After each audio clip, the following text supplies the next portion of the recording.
Hi, everyone. My name is Shakima Clancy. We are joining you today from Cornell University, located in Ithaca, New York. I am the Associate Dean of Students for Student Empowerment and Director of First Generation and Low Income Student Support. I use the pronouns she, her, and hers. And today we have 4 of our Kessler Presidential Scholars who are going to talk with you about their experiences and their journey navigating the admissions process and their experiences as first-gen students at Cornell University. At Cornell, we define first-gen as students who come from families in which neither parent or guardian has obtained a 4-year bachelor's degree. And in this coming class of 2024, roughly 15.5% of our students self-identify as first-gen. And so it's very exciting to have the Kessler Presidential Scholars here today to talk about their journey. Now I'm going to turn it over to Des for her to introduce herself. Hi, everyone. My name is Destiny. I also go by Des. I'm from Wilmington, Delaware. I'm enrolled in the College of Arts and Sciences with the intended majors of anthropology and biology. I am a freshman, which means that it's my first year as a part of the Kessler Presidential Scholars Program here at Cornell University. And this program, just to provide some general background, provides a unique opportunity for 20 academically talented first-generation college students to gain access to peer mentoring, workshops, and financial support. Now I'd like to give my peers the opportunity to introduce themselves as well. So Katie, did you want to go first? Yeah, hi everybody. My name is Katie Jensen. I'm from Memphis, Tennessee. I'm a freshman at Cornell University in the College of Arts and Sciences, and my intended majors are government and English, and I am pursuing a pre-law track. All right, I'll hand it off to Abdul. All right, hello, my name is Abdul Diallo. I'm from Atlanta, Georgia. I'm also first year, and I'm studying urban and regional studies. Yeah. All right, that leaves me. So I'm Michael McGruder. I'm coming from the College of Engineering, and I'm hoping to major in computer science, though I'm currently unaffiliated. Okay, so, oh, she came over you. No. Okay, so I guess we can just start with some questions and then we'll have an open Q&A towards the end so that we can address any questions you guys may have that we didn't already answer. So just generally, would anyone like to tell us a little bit about how your college search process was? You could mention things like if you had utilized any resources, people that were involved, how many schools you applied to, that sort of thing. Yeah, so I'm just opening it up to anyone that would like to speak on that. Okay, I could go first.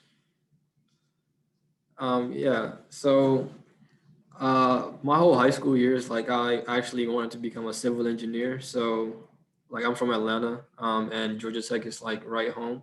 So it was my dream school. I always wanted to go to Georgia Tech, but there is a program called College Aim, which helped students with their essays, college essays, application process.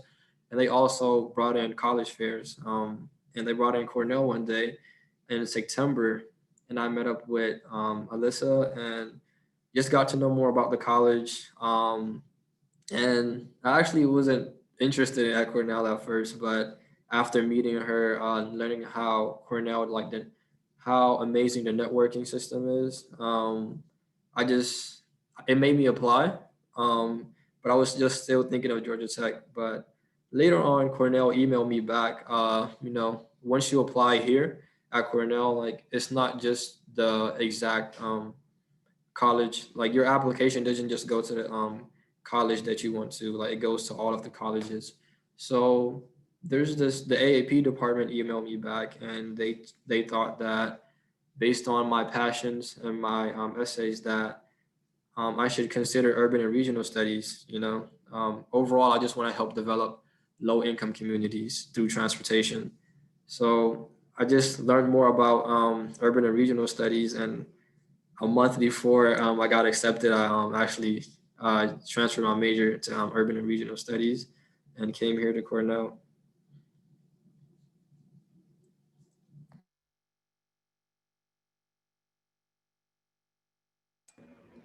Yeah, okay. I can do this one too. So yeah, my college search process was very long and very lengthy. I ended up applying to 11 schools, which is definitely a lot. All things considered, you do not feel the pressure to apply to 11 schools or anything even close to that. But if you want to, go for it. And that's the mindset I went into my college search process with. If I set my mind to it, hey, what's the worst that could happen? So going through high school, never really knew what it was exactly I wanted to do career-wise, but I knew what I was passionate about, which was writing and advocating for people. So the idea of wanting to go to a specific school or pursue a specific major was never quite solidified in my mind, but I knew that, growing up first generation and financially disadvantaged, that college was going to be my best shot at putting myself into a position where I can help people. So that led me down this kind of rabbit hole where I was looking at all of these different schools. And again, I ended up applying to 11. And I also happened to apply to this school up in New York called Cornell University. I don't know if you've heard of it. No, but actually, so I saw Cornell, and looking into Cornell really did have everything that I was looking for in a school, because I had no really idea what I wanted to do with my life at this point, as you know, and I'm sure a lot of you are in that same situation, because I know it's very, very stressful when you're a senior in high school sitting in class and you hear all your friends around you talking about, I want to be a doctor, I want to go to med school, I have an entire 10-year plan set out. And that used to terrify me whenever my friends would talk about that. But, I saw Cornell and I saw how open-ended their curriculum was. They were really about, hey, we see dreamers with potential and who want to pursue something totally independent to what, the norm is. The people who go against the grain of what a normal college education should be. So honestly, all of this is to say that, I applied to Cornell and I got in. I go here, but it was a very long experience, but it turned out to be an absolutely wonderful opportunity to have. So yeah.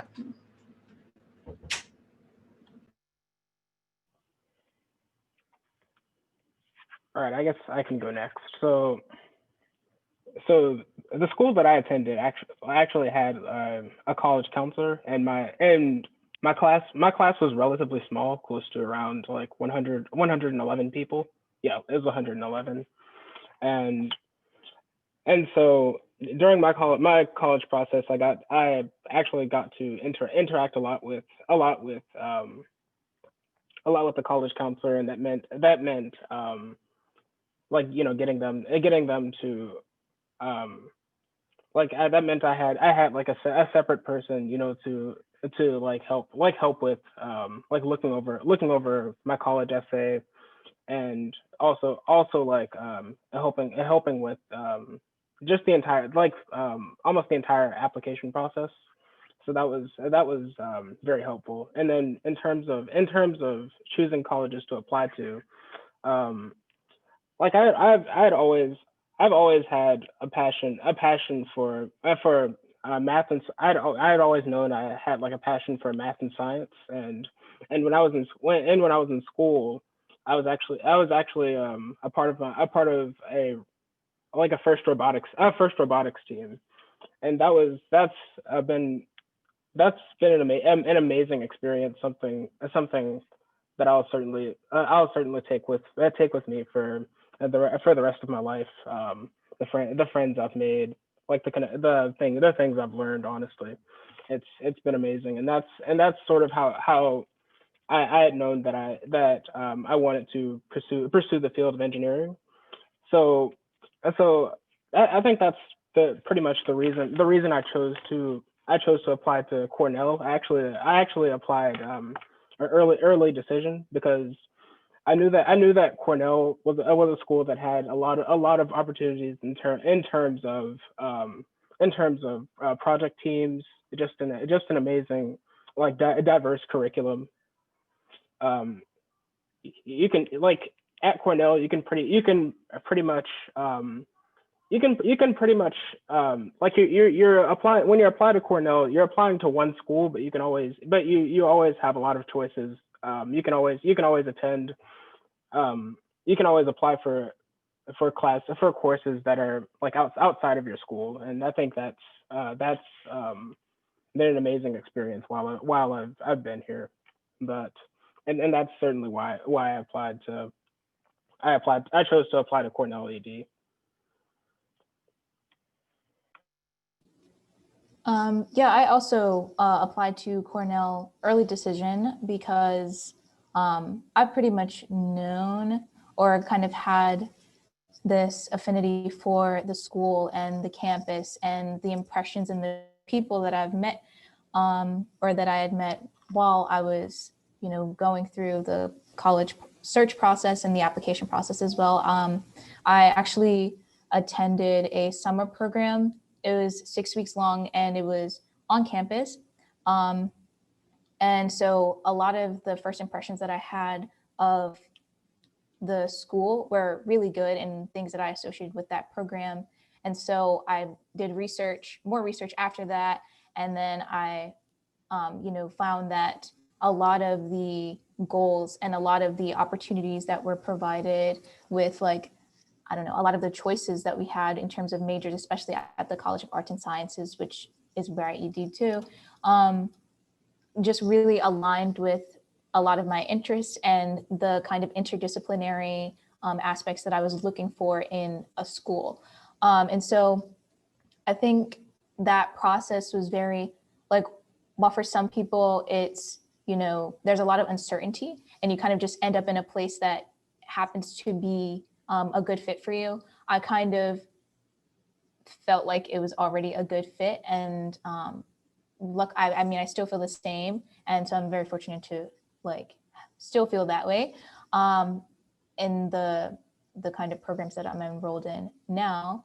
And I definitely had a lot of help along the way. Like Michael, my high school had college counselors that were specifically equipped to help aid you in this process. And because my parents didn't really know a lot about the process, and so they couldn't really help me with much, I had to do a lot of it myself or kind of use the resources that I had access to through school and through these outside mentorship programs and things like that to kind of help me in the process. So I definitely think that it's important to utilize as many resources as there are that you can get your hands on, anybody that you can get access to that could help you with any part is definitely useful, because I think that made a huge difference in allowing me to know more about the process in general. There are a lot of little things that I wasn't aware of, and little things I had to be reminded to actually finish my application, go through the process. So yeah. Did anyone have anything else to add before we move on? Yeah, I just seen Anthony's question. He asked, was there one person or experience you had that made a difference in deciding the course of study? And actually, yes. So when we got accepted here, it was during COVID, so I wasn't able to visit the campus. I was just watching YouTube videos. But there's this thing called See You on the Hill, and they have ambassadors like sophomores and juniors, and you could talk to them about anything. And it was I talked to this one guy named Killen, and he's in my major. And he gave me actually his number, and we talked, and I got to ask him any questions that I wanted. I asked him how the campus life was, what was the coursework, because I was actually my whole life I was just trying to pursue civil engineering, And what I realized was that there were other applicants that applied as civil engineers and switched over to urban and regional studies. And with the relationship I made with him, I think that was one of the deciding factors for me coming here, because where maybe other schools, like, it's just like emailing or type, like just texting, but once he gave me his number and we were able to talk, it showed that like our relationship developed, and uh, that helped me like switch my major and like the school even more. I hope that answers your question.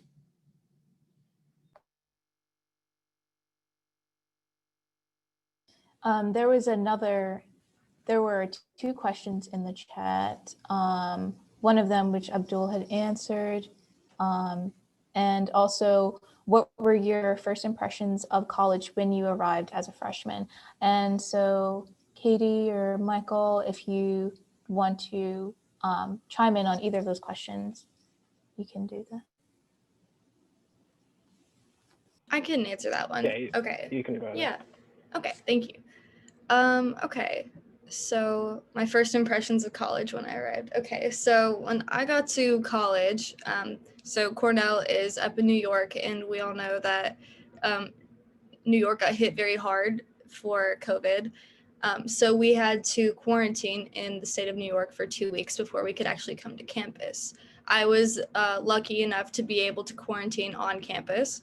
So I was alone in my dorm for 2 weeks, which had me get here 2 weeks before everybody else. And I'm not sure if anybody else on the panel got to do this too, but if you were here, you know that the campus was absolutely barren. There was not a soul here. And so it was really a really interesting opportunity for me to get to campus and basically be the only one in my huge residence hall, to feel like one of the only people on this huge campus. And it was really a moment. I remember, I walked to the slope here, which is this place that just overlooks, it's just this huge hill, and it overlooks all of campus. And you can just see the mountains in the distance. And it was just this really big turning point for me. It's like, this is my life now. I can actually go out and pursue things on my own as an independent person. And so, I mean, that all of that's like a flowery, symbolic, like, I'm finally here in college. But then once, everybody started filtering in, I started to get into the social aspect, and then classes started. And that's when you realized that you are now a little fish in a big pond, big pond. And I remember there was especially one point that I remembered. It's like being at an institution like Cornell, you're sitting in class and you realize, even in, Zoom, you're surrounded by all the little boxes, but you're sitting in class and you realize that everyone around you is brilliant and bright and just so passionate about literally whatever it is they want to study. And it's amazing. And that's the same way at every school, that like, you're finally in a place in college where you realize that everybody's on their own path and they're so excited to be there and to just do what they feel like their life was meant for.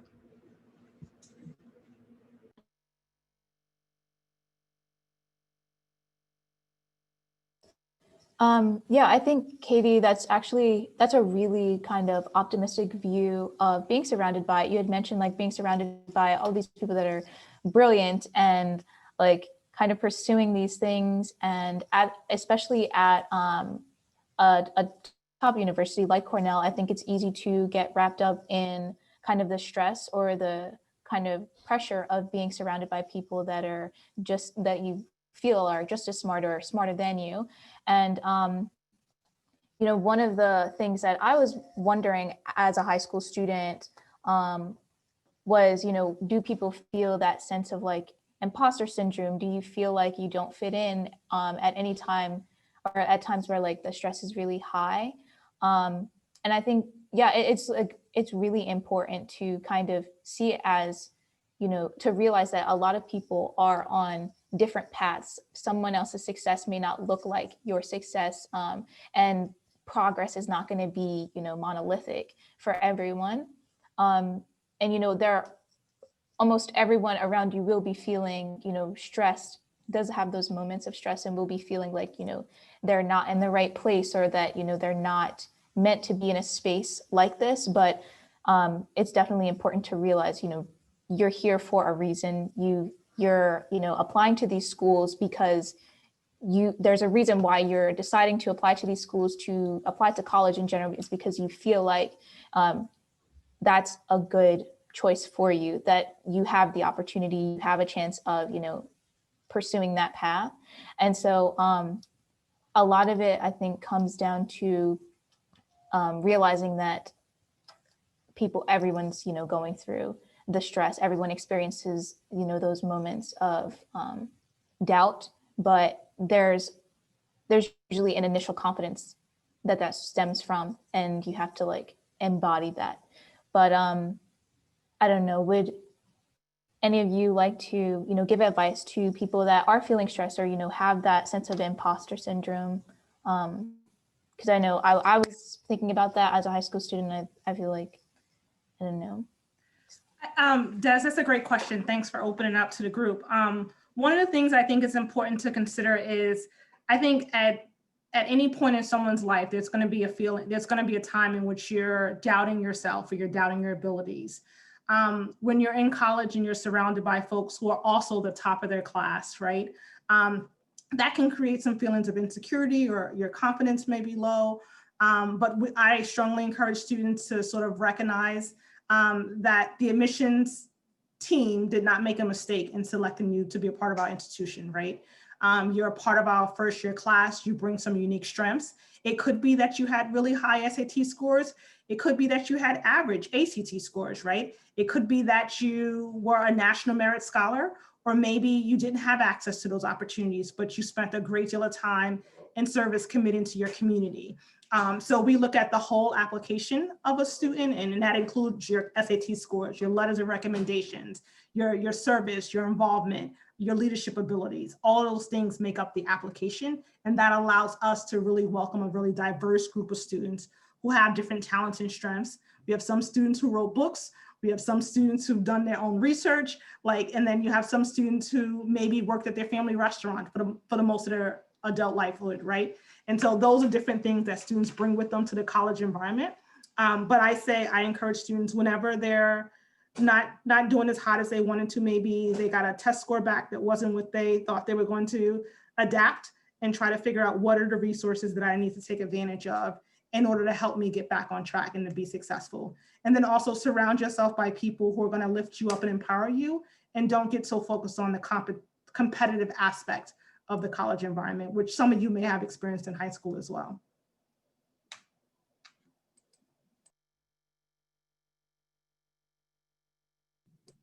Does I say, go ahead? Okay, sorry, Abdul. Yeah, to add on what Shamika said, like one of my favorite quotes just coming into college was, comparison is a thief of joy. So like we all like everyone that got here, like they got here for a reason. You know your value, you know what you did. So when I come here, like my definition of success is like the best I can do. I try not to compare myself to others, because that is either that you're gonna have a lower score than someone else and it's gonna make you feel bad, or you're going to have a higher score than somebody else and they'll make them feel bad. Just like that competitiveness, it's like sometimes it can get toxic. So just trying to do your best, not trying to like be better than other people. I think that's like one thing that helped me a lot. Like the coursework is hard, of course, but there's like so many resources, and like Kessler is pretty helpful with that. Like if you have any assignment that you're not understanding or you need help with, you could just go to a librarian. I emailed Shamika one time about that. And I actually did really good on that assignment, because they're here to help, like, of course we don't know everything, but you got this because you made it this far already. So I just want to like motivate you guys and say, like, when you come here and like you see different people doing different things, just know like you belong here.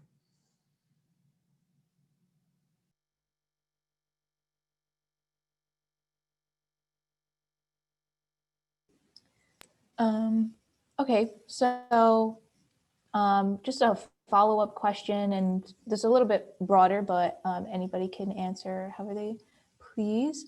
Now that you guys are in college, what do you wish you would have known in advance? So any additional advice that you'd like to give to high school students? Yeah, I guess I'll go ahead and go. So, yeah, one thing I'd certainly say, one thing I totally wish I knew was just how much, say 17 credits really is. Coming into Cornell, the college of engineering, the schedule, the schedule, definitely if you plan ahead, then there's certainly a lot of opportunities to sort of build your schedule and add things, add classes that you find appealing. But one piece of advice I'd like to give just relating to this is, just always make sure to start early, when it comes to preparing your schedule. That's definitely advice I wish I had, when I was in the middle of accepting my position as a student at Cornell. Making sure to put my schedule together as early as possible.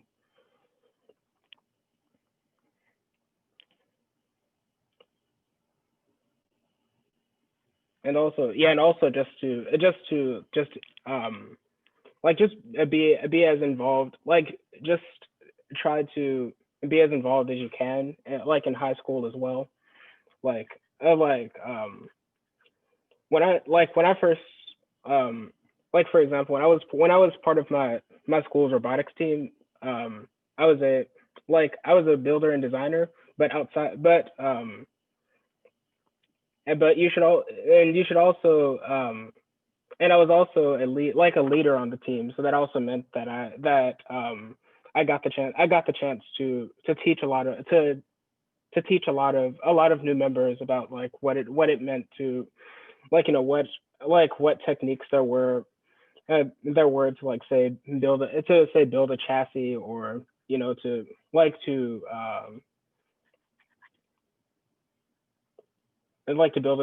build a chassis, to structure the gears and motors around the chassis, and so forth. And that experience really taught me a lot. It taught me a lot just about the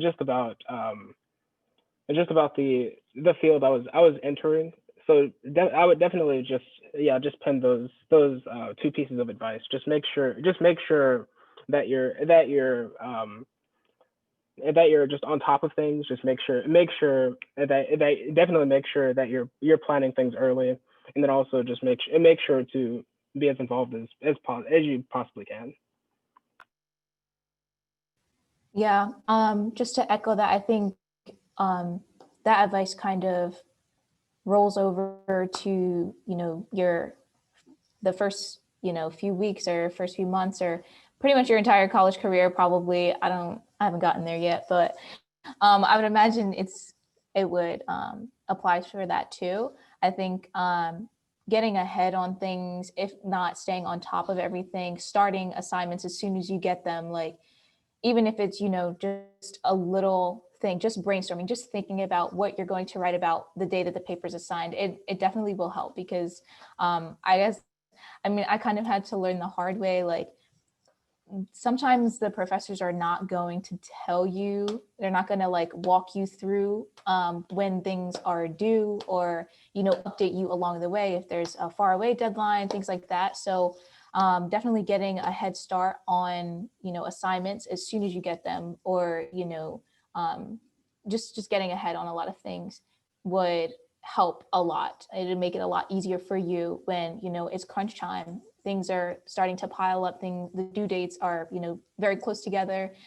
It'll it'll be really helpful that way. And also, as for being involved, I think getting involved in, clubs, especially now during the pandemic, I think our class is particularly unique with that, and saying that, the social environment, a lot of the opportunities, they're not the same anymore because of like restrictions, because of COVID.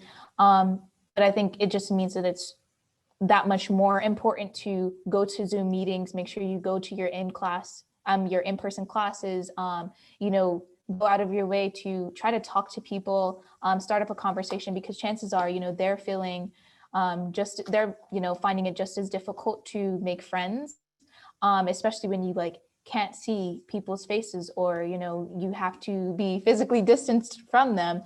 So a lot of the interactions that we might have expected to have are just they're just a little bit different now. So staying on top of things when possible, starting things early, getting involved, those are pieces of advice that I think you can always utilize. You can always implement them, start implementing them now. It's never too early to use that. Abdul or Katie, did you want to add, or are we okay to move on?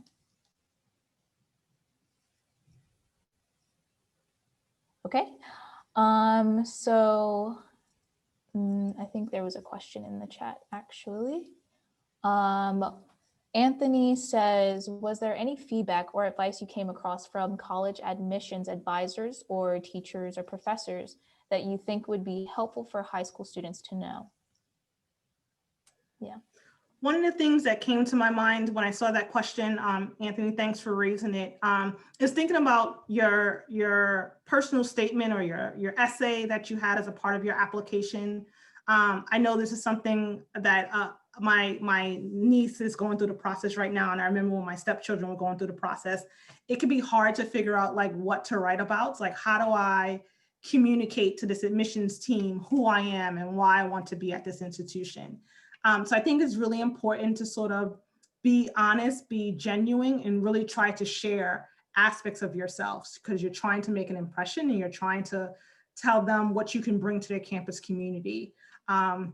So be really intentional about how you craft your personal statement. And then I also think and would encourage you to think about who you're going to invite to write your letters of recommendation, and how much information about you are you giving them so they can write a really solid letter of recommendation to highlight your strengths, to highlight the ways in which you stood out as a leader in class, or the ways in which you demonstrated your mastery of a particular subject matter, or the ways in which your family upbringing has contributed to the person that you are today, or may explain why your grades aren't as high as they could be, right? And so really trying to think about who you invite to write your letters of recommendation, talk with them about why you want to go to college, talk with them about what institutions are your top choices and why, and give them enough time to write you a really solid letter of recommendation. That would be one of my, that'd be one of the strategies I would encourage you to think about.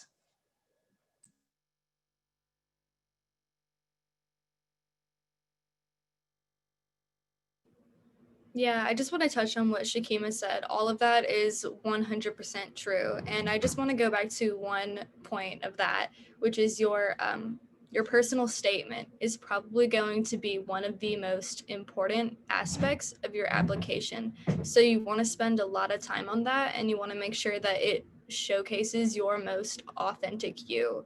You want to make sure that the people who are going to be reading this essay at a glance can see you as an applicant and see you as a student, but also see you as an individual, because that's what's really going to set you apart from anything that's on your resume. If your grades aren't the best, if there's some aspect of your application that isn't as strong as it could be, or even if you just want to showcase, put your best foot forward, the personal statement is going to be where you really shine in that regard.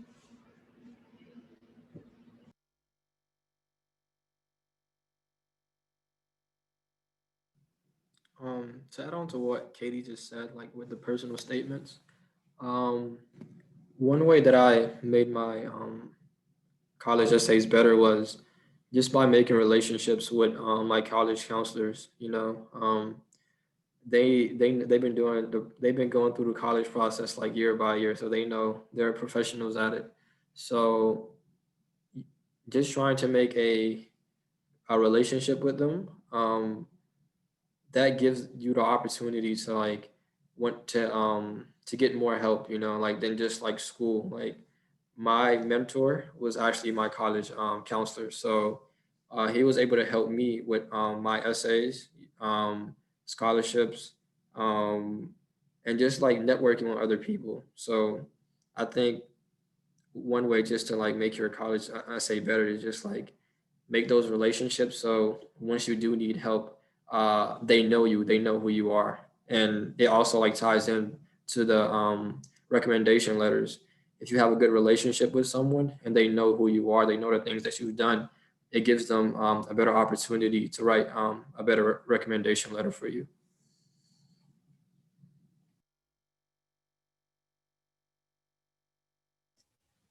Okay, so another question that we had was, has your relationship with your parents or guardian changed since you started college? And if so, how? What were their expectations when you first started college, and have those changed?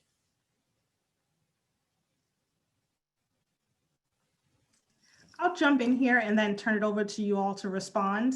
One of the things that we've noticed about first generation college students is that for some families, right, they're not as familiar with the college search process. And so some students had to navigate the application process on their own.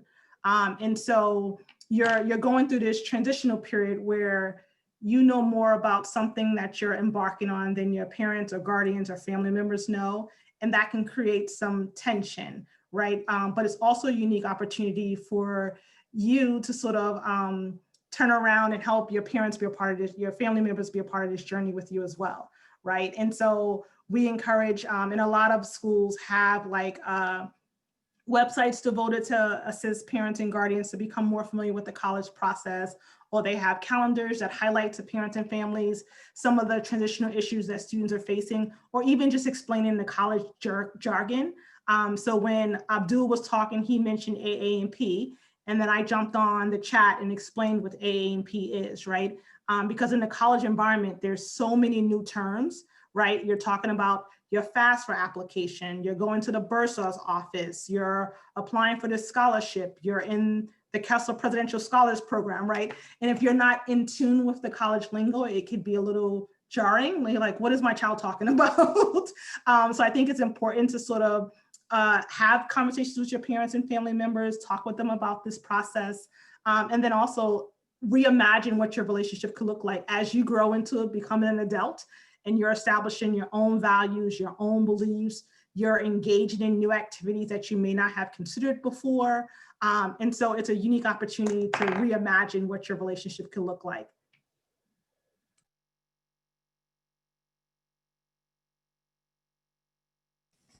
Yeah, I completely agree. I think before, I had, well, actually, I think the difference in, my relationship with my parents was more obvious as I was getting frustrated with them, like during the college process, and the applications and even the search, like researching and things like that. And I think that I wanted them to be like just as invested as me.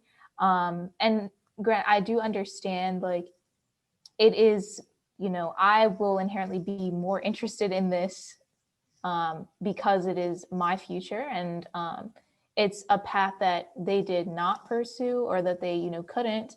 And so because it's just different, they're not going to be or I think in my case they weren't as interested in the process as I was, because it just wasn't, it was more unfamiliar.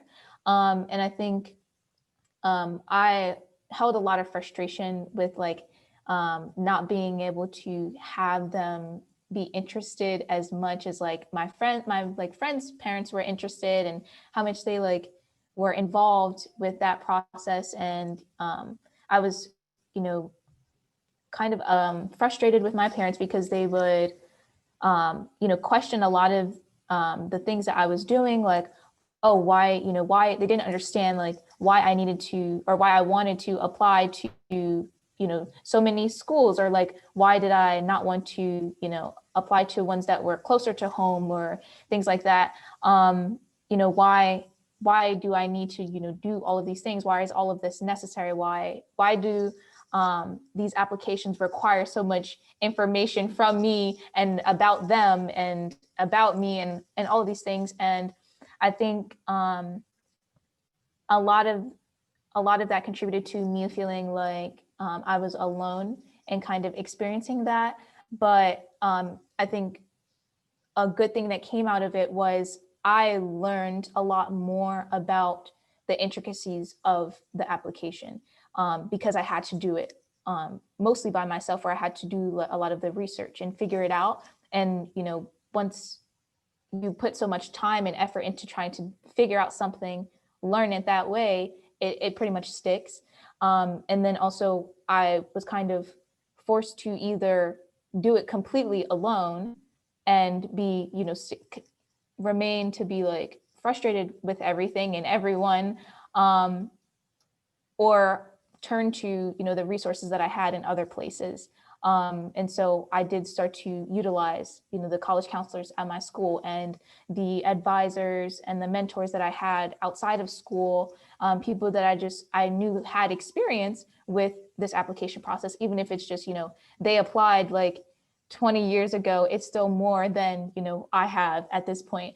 So yeah, I think that was really evident, that frustration, a little bit of tension during that process.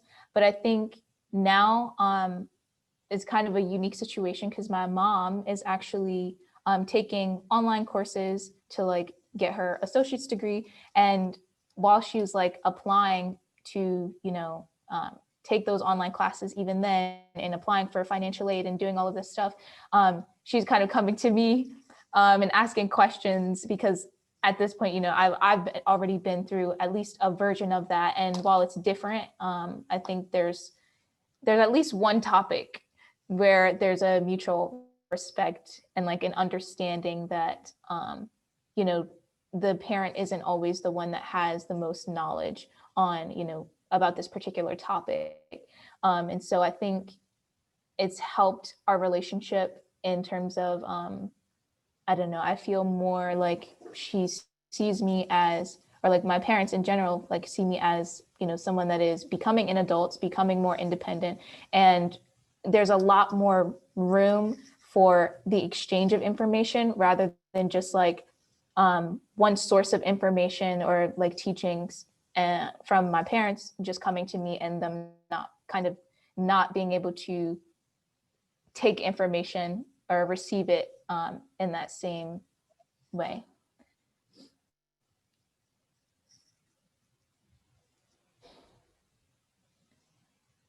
Okay. Did anyone want to add, or are we good to move on? Move on? Okay.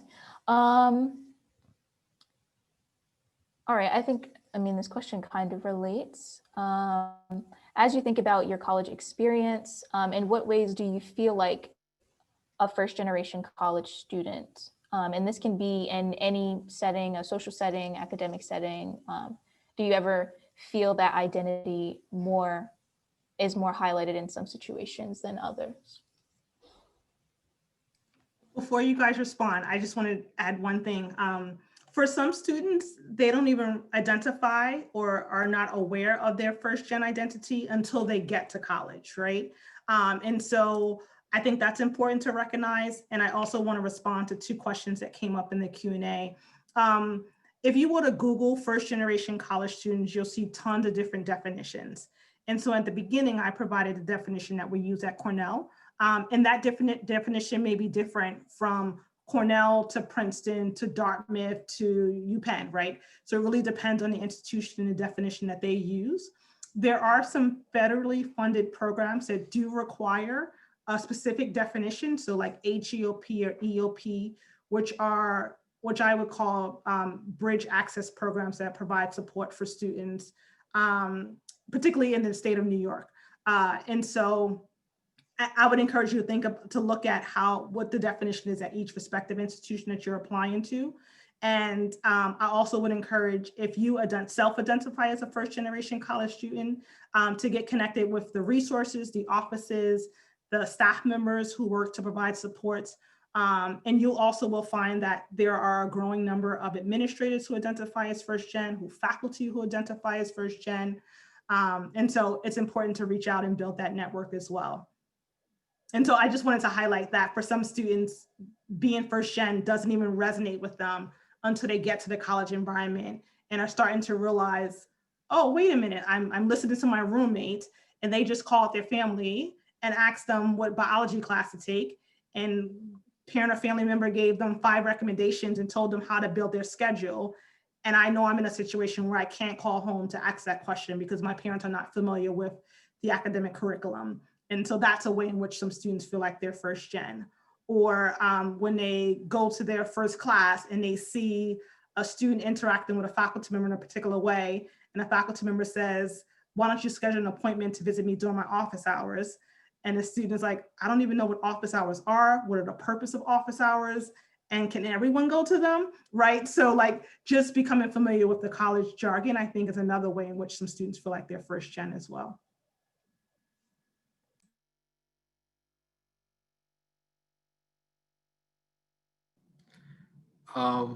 My experience was more about financials.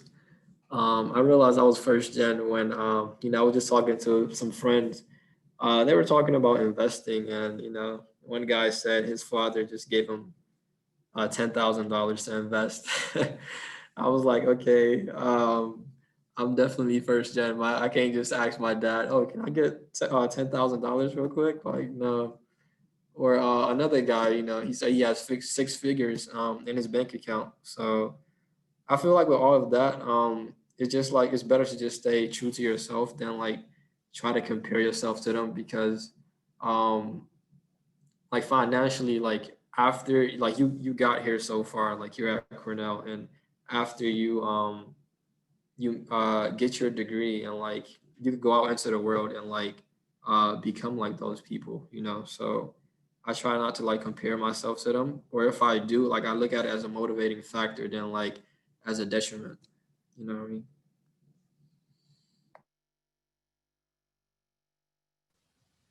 I agree. Just to kind of build on that, I think a lot of, or the last part anyway, tail end, I think being a first generation student, which I hadn't, I kind of started to feel when, right around junior year, I think it really starts to seep in junior year of high school that I had no one with previous like experience to kind of help me based on their experience with this process.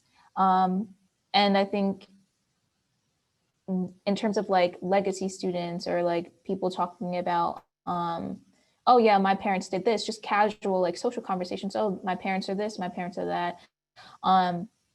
It's just a little bit awkward, or I felt a little bit awkward at first because I felt like I couldn't participate in those conversations in the same way. But recently, I think I've learned to kind of see this part of my identity as just something that is, and kind of draw the good parts of it from that identity. I think being first generation has contributed to a lot of skills that you obtain by just being or having to do things that some people might not have to. And so it's just I kind of see it as a different set of skills that come from a different set of circumstances, and this is just one of those things. So I'm not necessarily, whereas before I may have been embarrassed to admit like, yes, my parents didn't go to college, or I don't know, I'm a low income student, and so I do have like financial things that I can't, or I have difficulty participating in or doing because of those reasons.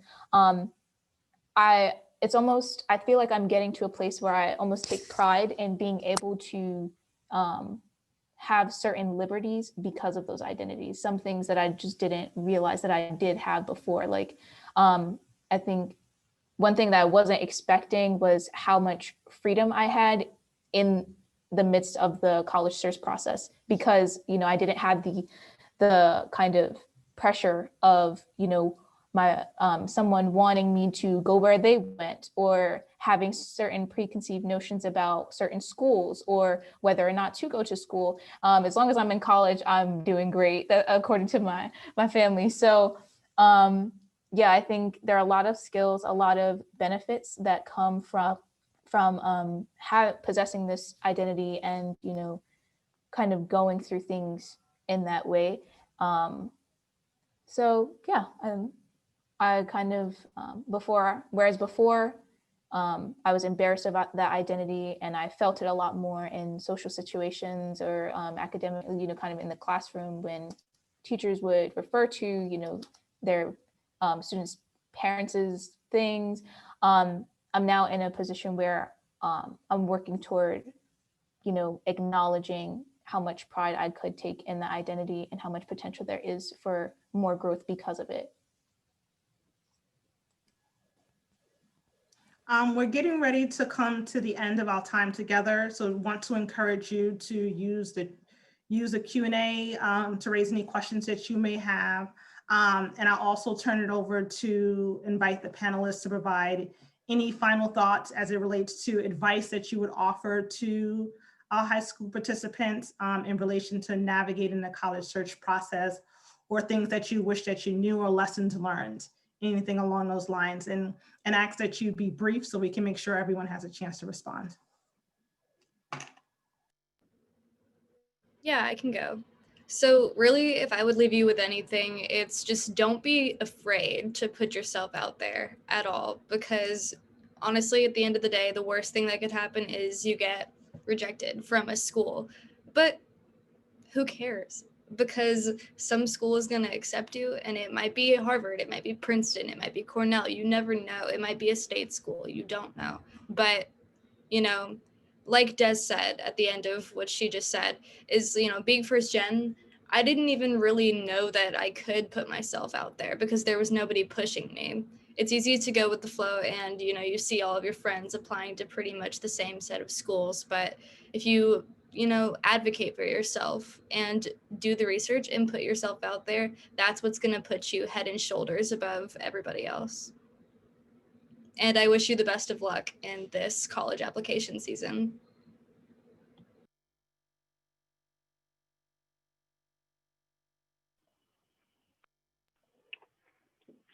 Yeah, and just to add to Destiny and Shakima's point on imposter syndrome, that like, and this is especially when it relates to the college search process. Definitely don't let the colleges you get rejected or accepted to identify identify who you are. That's and definitely make a decision that's based on your own goals, and not based on the the opinions of others, because everyone else is going to have sort of their own priorities and their own goals. But at the end of the day, it's your decision, and you're choosing to attend college in order to better your own prospect, say in finding a career, or just gaining gaining knowledge, and just pursuing your passion. So that's just one piece of advice I'd like to add. And also good luck.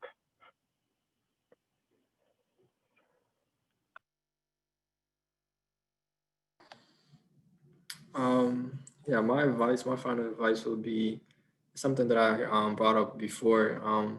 I would say just make relationships, relationship with mentors, teachers, friends and like people work and other people because like for me like first gen like we talked about I couldn't really ask my parents for like help like on college applications or stuff like that. But with the relationships I had with my mentors and just other people, they were able to help me like get here. Like all of you like are equipped with the skills. It's just like sometimes you might need like that one person to like guide you in a certain way. So yeah, just like make relationships. Yeah. Good luck too. Good luck. Yeah, so I definitely agree with all of the advice that Katie and Abdul and Michael had already shared. And I think additionally, just try to something that has like a tangible. I feel like it's a tangible goal because I don't know. Try to acknowledge every once in a while, if that's once a week or once a day. Something that you are good at, something that you feel like is one of your strengths, something about you that you think kind of adds to who you are as a student, as a friend, as a person, as an active member of any community that you belong in or that any space that you exist in. Because at the end of the day, every person in a community contributes to the quality of that community. And so as long as you are being your most authentic self in every aspect, and that includes like on paper, even if there's pressure to kind of be a certain way because you might feel that a school is looking for a particular thing, being your most authentic self will get you where you want to be. And so, yeah, that's my last piece of advice, is just acknowledge your strengths. Make sure to do that frequently. All right, I want to thank you, Kessler Presidential Scholars, for joining us today. Des, Katie, Abdul, and Michael, thank you so much for your insight, for your tips and suggestions. It's been great having you with us. For everyone who was on the call, it's great that you decided to join us today. I definitely encourage you to continue to stay connected to your, like as Abdul said, your mentors, the folks with A-list education, to get advice about the application process and also about looking for scholarship opportunities. I encourage you to search high and low. Think if your church has a scholarship, if you were in the Girl Scouts and they have a scholarship, if there's a sports scholarship, if there's a scholarship from Coca-Cola or wherever, like just search high and low for those scholarship opportunities. Even if it's for $500, that can make a difference for you. So definitely take advantage of those opportunities. Natasha and the folks at A-List Education, thank you so much for inviting us. We had a great time sharing our insight, and it's been wonderful being with you this evening. Thank you guys so much for making time, and thank you for attending. We will post this on our YouTube channel tomorrow, and I'll send out a recording via email so that you guys can all watch it again because it was so great. Thank you so much for your time, and we'll see you all soon. All right. Good night. Thank you. Good night. Bye. Bye.